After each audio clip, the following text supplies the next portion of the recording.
Hello, APD. This is Chief Medina bringing a special edition of Chief's Corner. As we are all aware, this past weekend I was involved in an incident, and I felt it was important that we shoot a special video and that we update all of our employees, both sworn and professional staff, as to what occurred this past weekend.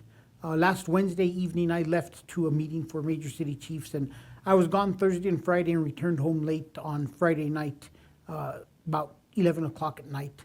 I woke up early Saturday to go to a press conference, and I invited my wife to go with me so that we could grab dinner after the press conference, since we didn't get to spend Valentine's Day together. We got ready, and as we went in, we stopped for a cup of coffee, and we were talking on the way to the southeast for the press conference when we were driving down Central, and I noticed that there could possibly be a homeless encampment on Alvarado north of Central. As most area commanders are well aware, I point this out and I ask that they get them cleaned up when they can. Video will clearly show that I turned from eastbound Central north onto San Pedro, and then I turned west back onto the first street to the north there. I think it's Domingo.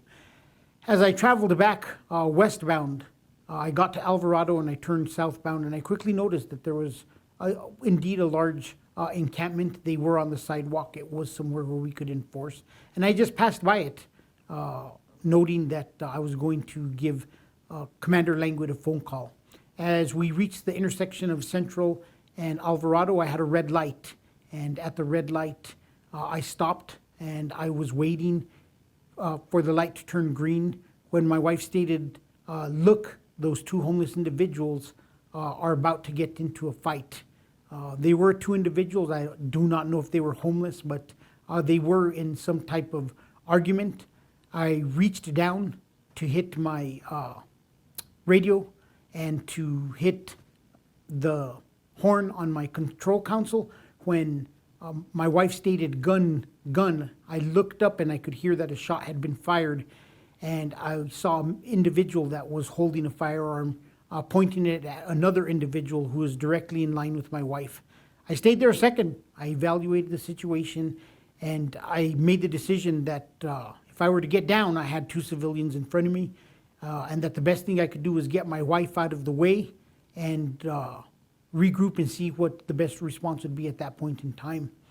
I looked to my left, and the intersection was cleared, and I thought that I had the car was going to pass before I got there, and it did not, and unfortunately I struck a vehicle.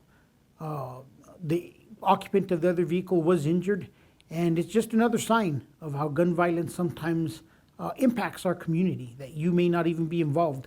Myself, my wife, we weren't involved in this altercation. I was worried about my wife's health, and afterwards there was a traffic accident, and a poor innocent citizen just driving down the street was the victim of this traffic accident. And it's a direct impact of what gun violence is doing to our community, and we need to continue to work at it. I did call out. I did submit to a drug test, as any officer would be, breathalyzer test. I also self-reported and told Eric Garcia that they should do an IA on me reference. My camera wasn't on at the beginning of this incident. I think that everybody's been held accountable for cameras, and I wanted to make sure that I was investigated and that the investigation deems, did I have time to turn this on? Was it proper for me to have it on before then? And also to determine if changes like that need to occur within the department to make sure that our officers are being treated fairly. So I will continue to evaluate the situation. I know there's been a lot of questions in the media, and they'll be answered, just like any other question has for any other investigation. I did have all of my equipment. I actually have several. Anybody who's been in my truck knows I have several jackets in my back seat. My radio is always in my truck. I was on the way to press conference, and anybody who looks back on any press conference I've had, I always have my camera, my gun, and my handcuffs. So I feel confident that during the course of the investigation, it will show everything that it needs to show. But once again, it just goes to show how quickly things could escalate, and what I got to see firsthand, what our officers go through each and every day. Things are not changing. We are not going to change processes or policies related to take-home cars over this. I fought hard, and the mayor fought hard in 2018 to make sure that we could have a life-work balance and that our families could be with us during these times. So I'm going to make sure that you don't have to fill out ride-along forms when you're taking your kids and dropping them off at school, as you don't have to now. And we must maintain that work-life balance and recognize that our job is 24/7, and sometimes the only time we get to spend with our families is related to things that we're doing at work. I'm very sorry for the individual in the vehicle who was injured in this accident. Wish him a speedy recovery. I hope that he also recognizes that will ensure that the city does the right thing in terms of this situation. And we did try to reach out to them, but they are not ready to speak to us, and that's not surprising. And I think it's appropriate. Everybody has to speak when the time is right. I just want to once again just remind the community that we do have to make changes within our community, and gun violence can impact everybody from the chief of police to kids in our elementary schools. And I want to thank all of our officers for the job that they do firsthand every day.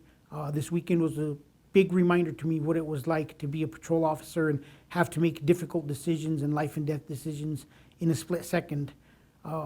With that, I just want to tell everybody thank you for all the messages and the phone calls I've gotten over the weekend from the department and from the community.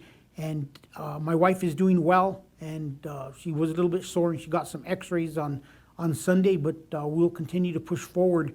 And I still am proud every day of the work the Albuquerque Police Department does. And I hope that everybody starts to recognize and understand that we alone cannot change the community. We need to work hand in hand with all parts of the criminal justice system to end this gun violence, so that innocent people driving down roadways aren't injured, and families going to an event aren't subject to these situations. Thank you, stay safe, and continue to work hard as you do.